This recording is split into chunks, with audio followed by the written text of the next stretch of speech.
Hello दोस्तों, तो आज के इसमें बात करने वाले हैं क्लास 8 के चैप्टर 3 इंग्लिश के, जो कि है ग्लिम्पसेस ऑफ पास्ट। तो इस हम लोग को चैप्टर में देखना है कि 1757 से लेकर 1857 के बीच में क्या क्या हुआ था, और इस चैप्टर को पूरा एक कॉमिक व्यू की तरह बताया गया है। तो यहाँ पर जो सबसे पहला पार्ट है, इसमें कहा गया है कि दिल्ली में जो फंक्शन हो रहा था उसमें कहा जाता है कि सुनो देशवासियों, तुम्हारे आंखों में आंसू आ जाने चाहिए उनके बारे में सोचकर, जैसे कि जो जवान हो गए, जो शहीद हुए हमारे कंट्री के लिए।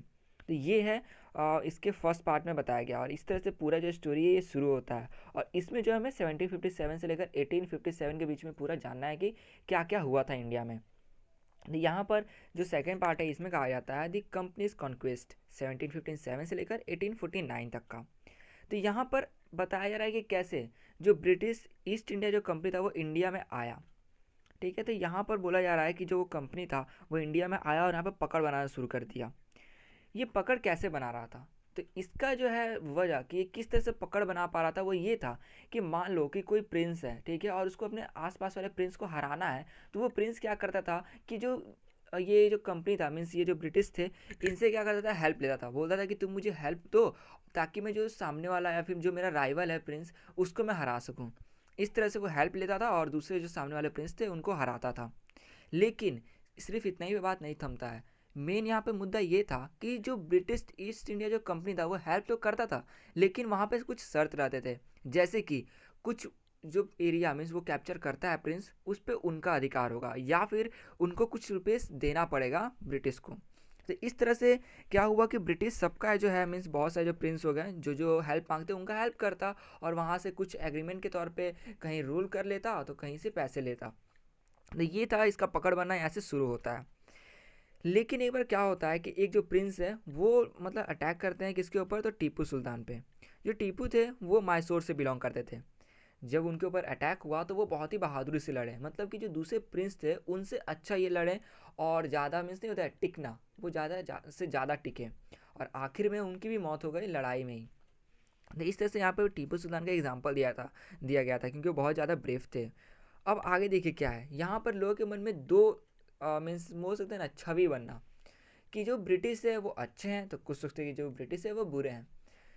लोग थे जो सोचते थे कि ब्रिटिश अच्छे हैं, वो इसलिए उसको अच्छा मानते थे क्योंकि वो सोचते थे कि चलो ब्रिटिश ने मेरा हेल्प कर दिया इस जगह पे कब्जा करने के लिए, या फिर मेरे राइवल को हराने के लिए। और फिर बोलते थे कि इस वजह से जो है अब उस जगह पे शांति हो गई, या फिर मुझे जो इतना एरिया मिल गया लैंड, तो अब वहाँ पर मैं रूल करूँगा, अब जो है और शांति हो जाएगी। तो इस तरह से देखिए हमने देखा क्या, तो पॉजिटिव जो है यहाँ पर थिंकिंग लिया गया। लेकिन निगेटिव थिंकिंग में देखिए क्या था, कि जैसे कुछ लोग थे वो कहते थे कि मान लो अगर आप किसी प्रिंस को हराते भी हो या फिर किसी किंग को हराते भी हो, तो वो जो हार रहा है वो आदमी वो मर जाता है, तो वो तो बिलोंग करता है उसी ना ज़मीन से, मीन्स उसी कंट्री से। तो ये गलत बात है कि कोई दूसरा बाहरी कंट्री वाला आ रहा है और वो हमारे ही कंट्री के लोगों को मार दे रहा है। तो इस तरह से दो मतलब सेंस बने लोगों के अंदर। थर्ड पॉइंट पे हमें देखना है ब्रिटिश रूल के बारे में, जो कि है 1765 से लेकर 1836 तक। तो सेकंड पार्ट में हम लोग कितना देखिए कि किस तरह से ब्रिटिश जो है अपना कब्जा बना रहा था। थर्ड पार्ट में देखना है कि वो अपने आप को फैलाने का और क्या जरिया ढूंढ रहा था। तो सबसे पहले तो बात किया गया रिलीजियस लीडर के ऊपर। तो इन लोग का क्या काम था कि भाई ये दूसरे के अंदर आइडिया लाते थे अनटचेबिलिटी के बारे में और चाइल्ड मैरिज के बारे में। और वो ऐसा कहते थे कि अगर जो है कोई आदमी अपने देश को छोड़ के दूसरे देश में चला जाता है, या फिर जो आदमी है मतलब इस सी को क्रॉस करके दूसरी जगह चला जाता है, तो वो जो है अपना रिलीजन छोड़ मतलब खो देता है। मतलब कि लोगों को डराना ताकि वो किसी दूसरे देश में ना जाए, यही इनका काम था। कुछ तो ऐसा ही मानते थे कि ज़िंदगी में जितना भी कष्ट हो रहा है वो सब औरत के वजह से हो रहा है। तो इस तरह से हमें देख सकते हैं कि अभी भी हमारी जो सोसाइटी था उसमें अंधविश्वास कितना था उस वक्त में। अब आगे देखिए क्या है कि जो ब्रिटिश था वो तो अपना अलग काम में लग गया कि भाई हम लोग और ज़्यादा फैलाव कैसे करें, हम लोग और प्रॉफिट कैसे करें। तो वो लोग क्या करते कि जैसे कि जितना ज़्यादा हो सके उतना टैक्स लगाते हैं, साथ में जितना कम से कम अमाउंट में वो लोग मतलब खरीद सकना किसी भी सामान को वो चाहते थे। तो यहाँ पर उन्होंने फार्मर्स पे लेबर्स पे क्या कर दिया कि बहुत ज़्यादा टैक्स लगा दिए, और जो है जो भी उस सामान वो जैसे क्रॉप्स उगाते थे उन क्रॉप्स को एकदम सस्ते दाम में खरीदते और दूसरी जगह पर महंगे दाम में बेचते ताकि उनको फ़ायदा हो। तो यहाँ पर दो चीज़ हमने देख लिया। आगे क्या था कि ये लोग सोचते कि भाई हम लोग और कैसे मतलब प्रॉफिट अर्न कर सकते हैं। मतलब यहाँ पर इनका सिर्फ एक ही मोटिव था, प्रॉफिट को लेकर। तो इन लोगों ने कहा कि अगर जो है इंडिया में आने आने वाले इंपोर्ट ड्यूटी को हम लोग हटा दें, मतलब कि जो भी वो लोग सामान जो है इंग्लैंड से लेकर आते हैं इंडिया में, ठीक है, तो उस पर कोई भी ड्यूटी नहीं लगेगा, तो वो सामान जो है मतलब नहीं होता है, उसका जो पैसा है वो बच जाएगा और इस तरह से उन्हीं को प्रॉफिट होगा और वो सामान को इंडिया में बेच के पहले से अलग से प्रॉफिट कमा लेंगे। तो इन लोगों ने इस चीज़ को सोचा। अब देखिए क्या है यहाँ पर, ये क्या करते कि बाहर से सामान को इंडिया में लेकर आकर थोड़ा और रेट में बेचते ताकि और ज़्यादा उनको फ़ायदा हो। उनके लिए जो प्रॉब्लम्स थे वो कौन थे, तो कलाकार सब मीन्स आर्टिसियंस, ठीक है। तो इनका क्या था कि जो भी बहुत एक्सपर्ट थे आर्टिसियंस, ठीक है, बिजनेसमैन हो गया, उनका ये लोग अंगूठा काट देते थे ताकि वो जो है जैसे कि कोई आर्टिस्ट है तो वो अपने काम को ना कर पाए, चाहे कोई भी आर्टिस्ट हो, अगर वो पेंटिंग ही करता है या फिर अदर वर्क करता है तो उसको मैक्सिमम यही चांस होता है कि वो अंगूठा यूज़ करेगा ही, तो इससे वो लोग अंगूठा काट देते थे उसका ताकि वो कुछ भी अच्छा ना कर पाए और इस तरह से उनका जो प्रोडक्ट है वो मतलब पूरा जगह पे फैला रहा है। तो इस तरह से देख लिया हमने थर्ड पॉइंट। अब आते हैं फोर्थ पॉइंट में। तो इसमें क्या है, राम मोहन रॉय के बारे में। तो राम मोहन रॉय जो थे वो बंगाल से जो है मतलब बिलोंग करते थे। उनके दिमाग में ये आइडिया आया कि जो कैसे मतलब अंधविश्वास जो फैला हुआ है लोगों के बीच में, तो वो क्या सोचते हैं कि इस अंधविश्वास को ख़त्म करना चाहिए। हाँ, मैं मानता हूँ कि पुराना जो पास्ट है वो सही है, उसका मतलब आधार सही है, लेकिन अभी हमारे सोसाइटी में कुछ ज़्यादा ही अंधविश्वास हो गया है, जैसे कि हमने अभी ऊपर देखा। तो ये इसको ख़त्म करना चाहते थे। ये अपने वाइफ उजमा को कहते हैं कि देखो, ये जो सोसाइटी है इसके मतलब पूरा आ गया है कि रिलीजन्स के ऊपर लेकर कि भाई ये अलग कास्ट का, ये अलग ये है। तो इन्होंने समझाया अपनी वाइफ को कि देखो, जो काउज हैं वो डिफरेंट कलर के होते हैं, लेकिन उनका जो दूध होता है वो तो मतलब सब समान ही होता है, मीन्स सेम होता है। फिर दूसरे जो हैं वो एग्जांपल में देते हैं कि मान लो कि अलग अलग टीचर्स हैं, उनका ओपिनियन अलग होगा लेकिन उनका उद्देश्य तो एक ही होगा कि अगर किसी भी स्टूडेंट को वो बता रहे हैं कोई भी चीज़, ओपिनियन अलग अलग होगा लेकिन उनका उद्देश्य यही होगा कि उस स्टूडेंट को अच्छा बनाना है। तो यहाँ पर इन्होंने दो एग्जाम्पल दिया। उन्होंने कहा कि चलो मान लेते हैं बहुत सारा अलग अलग रिलीजन है लेकिन उसका जो उद्देश्य है वो एक ही है, शांति, रिस्पेक्ट, ये सब चीज़। तो इस तरह से इन्होंने समझाना चाहा कि कभी भी भेदभाव नहीं करना चाहिए क्योंकि सबका मोटिव तो एक ही है, सब समान है। तब देखिए यहाँ पर क्या हुआ कि वो जो है मतलब बहुत ज़्यादा मीन्स प्रभावित थे साइंस और मॉडर्न नॉलेज के लिए। तो वो क्या कर किए कि उसको मतलब और गेन करने लग गए। वो इंग्लैंड में गए, इंग्लैंड में देखने कि भाई ये जो ब्रिटिश है ये इतना पावरफुल हो कैसे रहा है। तो वो जो ब्रिटिश मीन्स के बारे में सोच के जब इंग्लैंड गए तो वहाँ पर वो उनसे बात करते हुए कहते हैं कि देखो, हम लोग जो है तुम्हें रूलर एक्सेप्ट करते हैं, लेकिन तुम लोग रूलर हो इसका ये मतलब नहीं कि तुम लोग कुछ भी करोगे। तुम्हें भी हमें जो है एक ऐसा सब्जेक्ट मानना होगा, सब्जेक्ट मतलब कि एक पात्र मानना होगा। जैसे कि अगर कोई किंग है तो हम उसके वहाँ के रहने वाले देशवासी हैं, ठीक है ना। तो हमें ऐसा मानो और हमारे फेवर में कुछ करो, सिर्फ अपने बारे में मत सोचो। तो इस तरह से वो कहते कहते हैं कि हमारा भी कुछ हक बनता है, हमारे बारे में भी सोचो। इन्होंने जो है एक न्यूज़पेपर स्टार्ट किया था, ठीक है, लेकिन जो ब्रिटिश है उसको लगा कि ये उनके लिए खतरा है, तो उसने 1823 में न्यूज़पेपर को बंद कर दिया था। अब आते हैं फिफ्थ पॉइंट में। ये है ऑपरेशन, जो कि हुआ था 1765 से 1835 तक। इसमें क्या है कि ब्रिटिश ने एक लॉ पास कर दिया, रेगुलेशन 3। इसके अनुसार ये था कि ब्रिटिश किसी को भी जो है जेल में आराम से भेज सकता था बिना कोई उनको नोटिस दिए और बिना किसी वजह के भी। और देखिए यहाँ पर क्या हुआ, इसने ऐसा इसलिए किया कि ताकि अपने आप को वो और सेफ कर सके। अपने आप को सेफ करने का मतलब हुआ कि अगर किसी पे उसको लगता है कि ये हमारे लिए खतरा हो सकता है तो उसको पकड़ के सीधे जेल में डाल दिया बिना कोई नोटिस दिए। और इस तरह यहाँ पर जो बड़े बड़े जो बिजनेसमैन थे और जो ब्रिटिश जो पर्सन थे वो क्या करते थे कि और ज़्यादा इन्वेस्ट करने लग गए ताकि इंडिया में वो और इन्वेस्ट करते ताकि उन्हीं को प्रॉफिट होता। इंडिया में कुछ प्रॉफिट नहीं होता, उन्हीं को उल्टा प्रॉफिट होता। और इस तरह से 1829 के वक्त में वो लगभग 7 करोड़ रुपीज़ जो है गेन करते, मीन्स एक मतलब प्रॉफिट अपना कमाते थे इंडिया से। कितना था, 7 करोड़। अब आगे देखिए क्या है, जो गवर्नर जनरल जो कि थे बेंटिक, ये बताते हैं कि देखो, हमने जो है मतलब लगभग वीवर्स को ऐसा मतलब चोट दिया है ताकि उनके जो ये जो मतलब बोन्स है उससे जो खून निकल रहा है उससे इंडिया में जो है उसकी सिंचाई हो रही है। मतलब कि हमने उनको बुरी तरह से एग्जॉस्ट कर दिया है पूरा। इस तरह से ये एग्जाम्पल में बताते हैं कि हमने मतलब कैसा फैलाव किया है कि हमने पूरे लोगों को एकदम एग्जॉस्ट कर दिया और उससे हम लोग अर्न कर रहे हैं प्रॉफिट।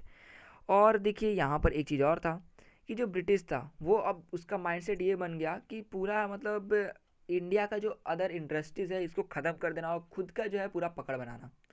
इसलिए वो जो थे पहले हमने बताया कि आर्टिसियंस हो गए, उनके थंब को काट दिया करते थे।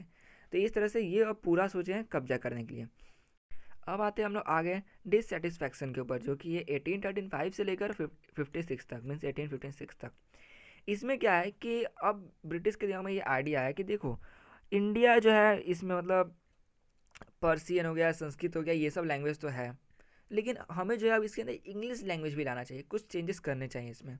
और इस तरह से जो है इन लोगों ने सोचा कि जो इंग्लिश लैंग्वेज है इसको भी अब इंडिया में मतलब फैलाया जाए, ताकि जो है हम लोग लोगों को कुछ एजुकेट कर सके, उनको क्लर्क बना सके, और वो क्लर्क जो है वो हमारे काम में आ सकें। मीन्स इन्होंने सोचा कि चलो कुछ एजुकेट किया जाए इंडियंस को इंग्लिश के बारे में। इंग्लिश जो है चलो इन्होंने एजुकेट किया, क्लर्क्स बनाया, क्लर्क्स उनका साथ भी देते थे। लेकिन अब जो है कि कुछ लोग तो भाई चेंज होंगे ही, कुछ लोग के मन में ये आया कि भाई हम लोग तो एजुकेट हो गए, अब हमें अपने ब्रदर्स को भी एजुकेट करना है, मीन्स अपने भाइयों को भी, अपने लोगों को भी एजुकेट करना है। और इस तरह से वो जो है दूसरे को एजुकेट करते, और एजुकेट होने से लोगों के सोचने का शक्ति है वो और बढ़ जाता। अब वो सोचने लग जाते कि नहीं, हमारे साथ कुछ गलत हो रहा है, मतलब ये जो ब्रिटिश जो है ये पूरा गलत कर रहा है हमारे साथ।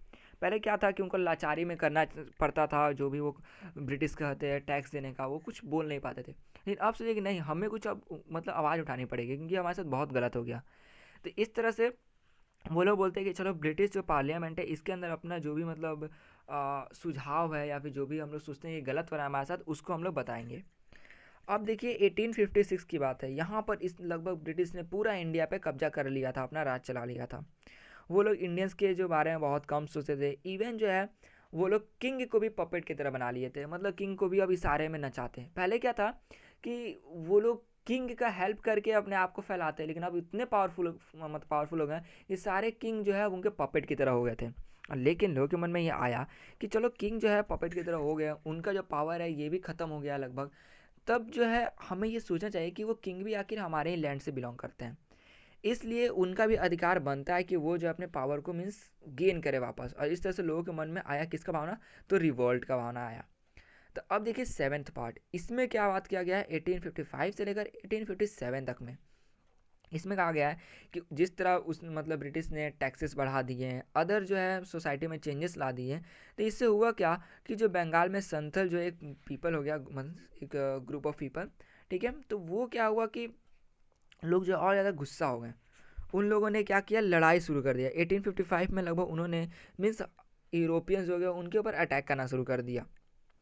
नीचे क्या है कि उनके दिमाग में ये आता, मीन्स अगर मान लेते हैं इंडिया का जो सिपाही है अगर वो जाता ब्रिटिश में भर्ती होता, तो उसके दिमाग में ये आता है कि भाई हम लोग इंडियन मतलब सोल्जर्स हैं, तो हमारा जो मतलब पैसा है ये वाइट जो सोल्जर्स हैं, जो ब्रिटिश सोल्जर्स हैं उनसे कम क्यों है, और हमारा प्रमोशन उनसे लेट क्यों होता है, उनका इतना जल्दी क्यों होता है। तो इस तरह से इनके दिमाग में आया कि भाई इनके साथ तो डिस्क्रिमिनेशन हो रहा है। तब जो है यहाँ पर जो सिपाही मंगल पांडे थे ये अब सोचते हैं कि हमें जो है अंग्रेज़ से मतलब क्या करना है, अपना हक मांगना चाहिए, उनके ऊपर हमला करना चाहिए। और इस तरह से वो जो अपना फौज लेके हमला करने चले जाते हैं। वो लड़ते भी हैं, लेकिन बाद में क्या किया जाता है कि उनको जो है मीन्स फांसी दे दिया जाता है, मीन्स उनको मार दिया जाता है। बहुत सारे जो सिपाही थे वो लड़ते हैं, बहुत सारे मरे जाते हैं, ठीक है। मतलब कि यहाँ पर सिपाही के मन में आ गया कि उनके साथ गलत हो रहा है। अब देखिए एक चीज़ और क्या है कि कुछ इंग्लिश मैन थे, मीन्स कुछ ऐसे पर्सन जो कि चलो ब्रिटिश से ही बिलोंग कर रहे हैं, लेकिन उनके दिमाग में कुछ ऐसा है जो कि उनसे थोड़ा अलग है। वो मतलब वो इंडिया के बारे में केयर करते हैं। तो वो क्या हुआ, वो बताना शुरू कर दिए इंडियंस को। जैसे एक दो आदमी हैं वो बताना शुरू किया इंडियंस को कि देखो तुम लोग को पता है एक चीज़ कि प्राउड ब्राह्मण सोल्जर, तुमको एक बात पता है, जो भी तुमको बुलेट दिया जाता है, ठीक है, उस पर जो गीस लगा रहता है वो किस चीज़ से बना होता है। तो फिर वो बताता है कि ये जो है फैट ऑफ काउस और पिग से जो है वो बना रहता है। अब जो है ब्राह्मण से सोचते हैं ये क्या, इन लोगों ने हमें धोखा दिया। मतलब उनको गुस्सा आता है कि ब्राह्मण हो गए, ठीक है, उनके लिए तो काऊ का ये हो गया मतलब पाप टाइप में, और जो मुस्लिम हो गए उनके लिए पिग्स का, तो उन दोनों को भड़का दिया गया यहाँ पर। मतलब कुछ जो ब्रिटिश थे वो भी सोचते थे कि इंडिया का कुछ थोड़ा सही हो, तो उन लोग जो मतलब जो भी थे कुछ, उन लोगों ने इस बात को बताया, वो लोग और भड़क गए कि ये जो हमारे धर्म को नष्ट किया जा रहा है। और इस तरह से वो रिवॉल्ट शुरू कर दिए। एक चीज़ और था कि वहाँ पर जो है चपाटीज मीन्स जो रोटी जो रहता है उसको एक गांव से दूसरे गांव में भेजा जाता, और वो एक साइन था कि उनका जो किंग है वो अब जो है अपने पावर को वापस चाहता है, मीन्स जो है अपना जो सर्विस है वो वापस चाहता है। सर्विस वापस आने का मतलब ये हुआ कि वो तैयार है कि वो उनका पपेट ना बन के रह सके, मतलब वो जो ब्रिटिश हो उनका पपेट ना रहे। और इस तरह एक चीज़ और था कि जो लोटस जो फ्लावर था वो भी सर्कुलेट हो रहा था सोल्जर्स के बीच में, जिसमें वो क्या था कि सोचते थे कि हमें जो है इनकी शरण नहीं चाहिए, हमें इनको भगाना है, मीन्स खदेड़ना है। तो इस तरह से जो साइंस है ये भी इधर उधर मतलब भेजे जा रहे थे। एट, इसमें क्या है, एट टॉपिक में रिवोल्ट 1857 का बात किया गया है। इसमें क्या हुआ कि जो मीरुत था उसमें रिवोल्ट हो गया, मीन्स वहाँ पर जो है इंडियंस ने एकदम पूरा रिवोल्ट कर दिया। जो सिपाही थे वो दिल्ली में भी जो है मार्च करने लग गए। वहाँ पे जैसे सिपाही हो गए हैं वो भी कहते हैं बहादुर शाह, मतलब उनका नहीं होता ग्रीटिंग करना, ठीक है, वो ग्रीटिंग करते हैं। आगे फिर क्या हुआ कि वो जो रिबेलियंस थे इस तरह से इतना मतलब वाइडर स्प्रेड होने लग गया, मतलब लोगों के मन में वो भावना आने लग गया कि उनके साथ गलत हो रहा है, और इस तरह से वो हर जगह में फैलने लगे एकदम तेजी में, और लोग जो है उनके लड़ने लग गए। बहुत सारे जो लैंडलॉर्ड्स थे उनको भी ब्रिटिश ने हानि पहुंचाया था, जैसे कि उनके लैंड को छीन कर कुछ ऐसे पॉलिसीज लाकर जिससे कि वो पूरा एकदम नहीं हुआ, ख़त्म हो गए थे। तो इस वजह से उनके मन में भी आया लड़ाई का भावना, और इस तरह से वो लोग भी चाहे कि चलो मैं तुम्हारा जो है हेल्प करूँगा इसी वर्ल्ड के अंदर। अब देखिए नाइन्थ पॉइंट में क्या है, the freedom for the fight for freedom 1857। इसमें हमें क्या देखना है कि जो बहुत बड़े बड़े या फिर जो महान और ताकतवर जो हस्ती थे वो भी अब इसमें जुड़ जाते हैं, जैसे कि मैनी फॉर्मर रूलर, जैसे कि बेगम हजरत, ये भी जुड़ जाती हैं जो कि लखनऊ से थी। इनका भी जो है जो राज रहता है उसके ऊपर कब्जा किया हुआ था ब्रिटिश ने, इसलिए ये क्या होता है इनके भी मन में रिवोल्ट का भावना उठता है। अदर जो हो गए हैं जैसे पॉपुलर लीडर्स, जैसे कि मौलवी अहमदुल्ला, ठीक है, जो कि फैजाबाद से थे, फैजाबाद सॉरी, तो वो जो है उनके मन में भी आता है रिवोल्ट का भावना।